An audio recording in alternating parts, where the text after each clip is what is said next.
Halo teman-teman semua, selamat datang kembali di channel Misteri.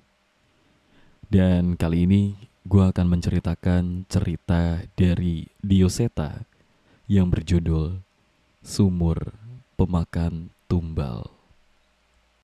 Disclaimer, demi kenyamanan, nama tokoh dan desa kami samarkan. So, kita akan langsung ke ceritanya. Kejadian ini terjadi di suatu desa perbatasan Jawa Tengah dan Jawa Timur. Tepatnya di era 80-an ketika pembangunan belum menyeluruh hingga ke pelosok-pelosok desa. Sebuah desa, sebut saja namanya Desa Jati Alas, merupakan sebuah desa yang dikenal dengan hasil kerajinan tangan yang menjadi komoditas desa. Perkenalkan, aku Rani, salah satu warga Desa Jati Alas yang hidup sangat berkecukupan di desa ini. Mungkin dengan segala sesuatu yang kami punya, keluarga kami dianggap sebagai salah satu keluarga yang terpandang. Rani, belum ke sumur? Tanya salah seorang warga yang lewat di depan rumahku. Ini sebentar lagi, Bu. Nanti saya nyusul, jawabku. Untuk memenuhi kebutuhan air di desa ini, kami harus menimba air dari sumur yang terdapat di ujung perbatasan desa. Sebenarnya tidak jauh, hanya saja untuk keperluan air di rumah, kami harus setidaknya 2 kali bolak-balik sumur. Rani, katanya bapakmu nambah karyawan lagi ya? Tanya seorang ibu yang sedang ikut mengantri menimba sumur. Iya Bu, pesanan dari kota tambah banyak biar bisa diambil semua, jawabku menjelaskan kepada mereka. Wah, makin kaya ya keluarga kamu. Harusnya kamu gak usah nimba air ke sumur. Kan bisa nyuruh anak buah bapakmu, lanjut ibu itu. Jangan Bu, nanti aku jadi males. Bapak yang nyuruh, harus aku yang ke sumur, jawabku. Giliranku datang. Aku memenuhi jerigen dengan air, segera kembali ke rumah, dan kembali lagi ke sumur hingga bak di rumah terisi penuh. Rutinitas ini yang setiap pagi aku jalani. Siangnya, aku membantu untuk membuat kerajinan. Semua berjalan seperti rutinitas desa lainnya, namun malam ini terjadi hal yang tak biasa. Suara kentongan berbunyi. Jumlah kentongan itu menandakan ada orang yang meninggal. Warga pun keluar dari rumah dan berkumpul. Mas, siapa yang meninggal? Kejadiannya di mana? Tanyaku kepada Mas Anto yang lewat depan rumahku. Itu Pak Tardi. Katanya jasadnya ditemukan di dalam sumur. Ini saya mau ke sana, jawabnya dengan buru-buru. Aku mengenakan sandalku dan menyusul ke sana. Benar yang diceritakan Mas Anto. Jasad Pak Tardi terlihat terbaring di sisi sumur dengan wajah yang sudah ditutup selembar kain. Terlihat perangkat desa sedang sibuk memeriksa kondisi jasad dan lokasi. Aku pulang dan menceritakan ke bapak dan ibu, namun sepertinya mereka tidak terlalu peduli. Padahal dulunya Pak Tardi pernah bekerja dengan bapak sebelum akhirnya mengundurkan diri. Setelah kematian Pak Tardi, warga takut menggunakan sumur tersebut.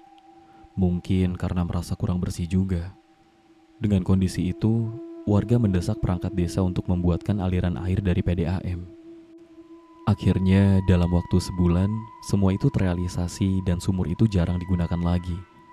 Seluruh warga sudah bisa menikmati air bersih dari PAM. Namun, entah mengapa bapak masih menyuruhku untuk menimba air dari sumur tersebut. Sebenarnya aku tidak masalah. Hanya saja terkadang aku merasa ada sesuatu yang mengawasiku dari suatu tempat.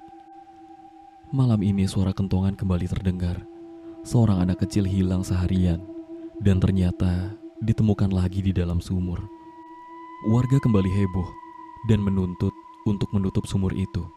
Namun yang mengherankan, bapak tidak setuju dengan alasan sumur sebagai cadangan air saat PDAM bermasalah.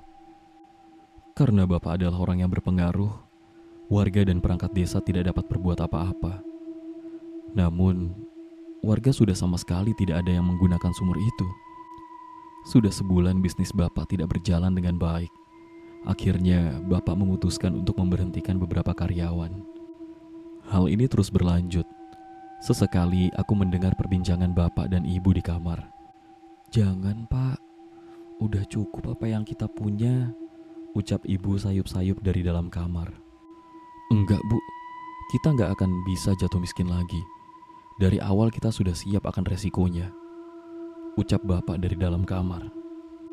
Aku tidak mengerti apa yang mereka bicarakan. Namun setelahnya pun mereka masih berdebat.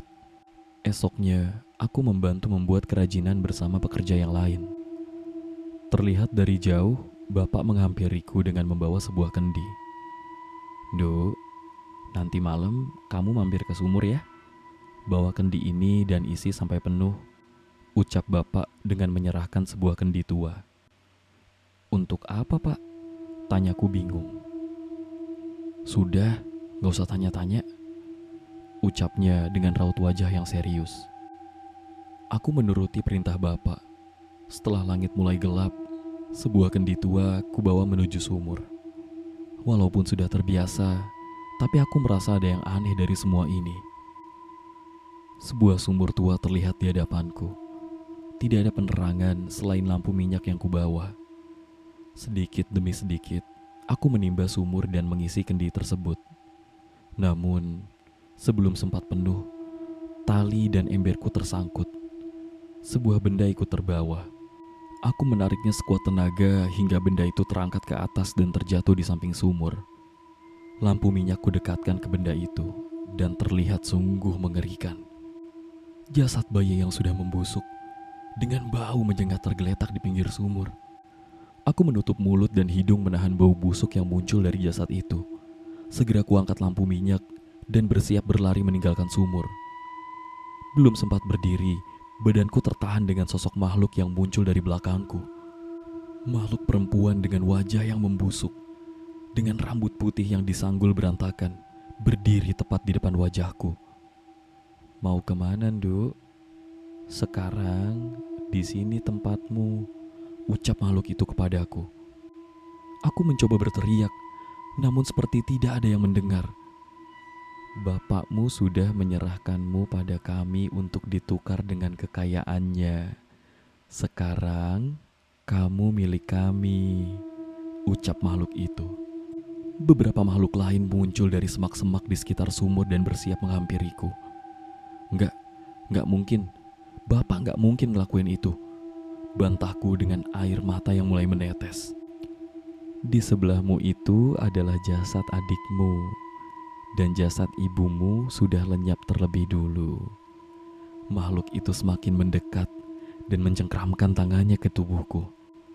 Aku menghindarinya dengan kaki yang lemas. Ibu ada di rumah. Enggak mungkin. Aku enggak percaya sama demit laknat seperti kamu, teriakku kepada makhluk itu. Ibumu, adikmu, dan kamu adalah tumbal yang dijanjikan ayahmu untuk bisa menjadi kaya dan hidup bersama wanita sundal yang mengaku sebagai ibumu, ucap demit itu. Setan di balik semak sudah mencapai tubuhku dan mencengkram dengan erat. Bapak, gak mungkin. Bapak, tolong Rani, Pak. Aku berteriak sambil meronta, namun tenaga setan itu terlalu kuat. Rasa sakit yang tak tertahan mulai muncul. Selama semalaman setan-setan itu mencabik-cabik tubuhku dan menjilati semua darah yang menetes dari lukaku. Setan-setan baru bermunculan, melakukan hal yang sama hingga mereka puas dan kemudian mengangkatku. Suara gemericik air terdengar. Itu adalah darahku yang menetes ke dalam air di lubang sumur. Suara itu terdengar beberapa kali hingga tubuhku menyusul tetesan darahku ke dalam lubang itu. Sebagai tumbal perjanjian Bapak dengan setan-setan ini. Tamat. Dan itulah cerita tentang sumur pemakan tumbal. Gimana ceritanya? Kalau misalnya kalian suka, kalian bisa tinggalin like.